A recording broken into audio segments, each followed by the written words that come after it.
kegiatan. Melakukan atau membuat suatu kegiatan akan menjadi lebih mudah jika kita mengetahui prosedur yang tepat. Teks prosedur terdiri dari tujuan, jenis, dan struktur. Apa itu teks prosedur? Teks prosedur merupakan teks yang berisi langkah-langkah atau cara yang harus dipenuhi untuk melakukan sesuatu agar dapat berjalan dengan baik.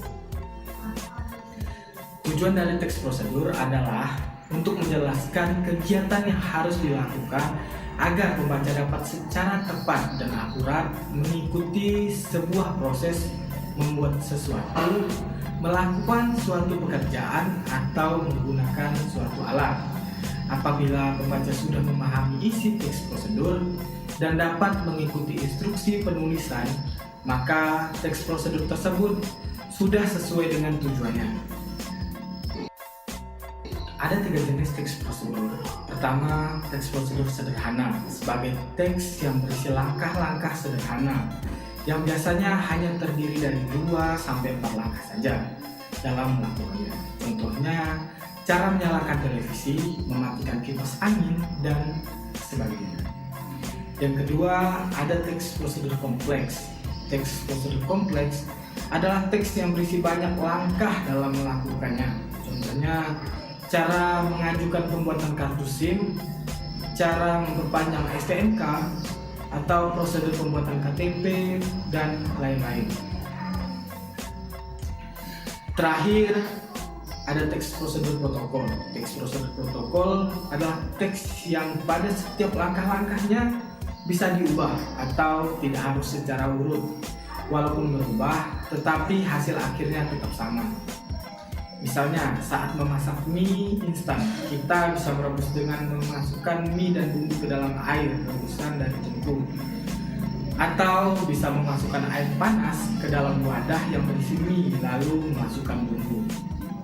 Jadi, hasil akhirnya tetap sama sebagai mie instan. Terdapat 4 struktur yang tak boleh dilupakan dalam teks prosedur. Yang pertama, ada tujuan sebagai hal yang ingin dilakukan dalam teks prosedur. Biasanya terdapat pada judul atau paragraf pertama dalam teks prosedur yang dijelaskan secara singkat. Struktur teks prosedur yang kedua yaitu material. Pada bagian ini, kamu bisa menuliskan alat, bahan, atau hal-hal yang perlu dipersiapkan untuk membuat sesuatu.